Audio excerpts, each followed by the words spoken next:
Why on earth are we having a debate about the word thugs? Isn't that an utterly appropriate term for people who set police cars and buildings ablaze, loot burning stores and capitalize on an unfortunate death by destroying a community? And given the seriousness of the issues raised by the Baltimore riots, how did this become a linguistic discussion? President Obama complained about the thugs who rampaged in Baltimore after Freddie Gray's death in police custody. Mayor Stephanie Rawlings-Blake complained about thugs as well, and was careful to spell out who she meant. She made a sharp distinction between those who protect peacefully and the thugs who only want to incite violence and destroy our city. But the mayor, whose performance in this crisis might generously be described as erratic, took it back a day later. "There are no thugs in Baltimore," Rawlings-Blake declared. "Sometimes my own little anger translator gets the best of me." Non-anger translation: I took heat from the black community, so I'm now disavowing my own words.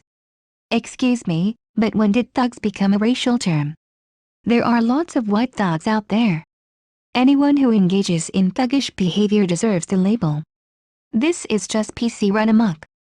The debate then took a more ludicrous turn when Carl Stokes, a Baltimore councilman, was so outraged by the thug talk that he upped the ante. "These are children who have been set aside, marginalized, who have not been engaged by us. No, we don't have to call them thugs," Stokes told CNN's Aaron Burnett. "Just call them an S.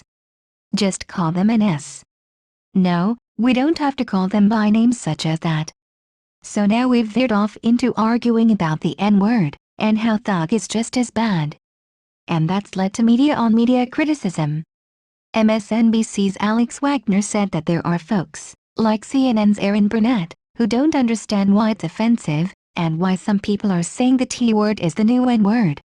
The T-word, of course, was used by the first African-American president of the United States. And the White House hasn't issued any clarification about that. There's no way that people who merely protest, or everyone in an impoverished neighborhood, should be smeared as thugs. But this whole thing strikes me as a sideshow, empty calories for the media.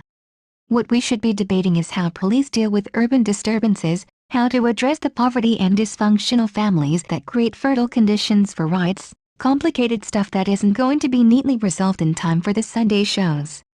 But I guess it's easier to beat up on people who allegedly use the wrong words, or change their minds about what words are acceptable,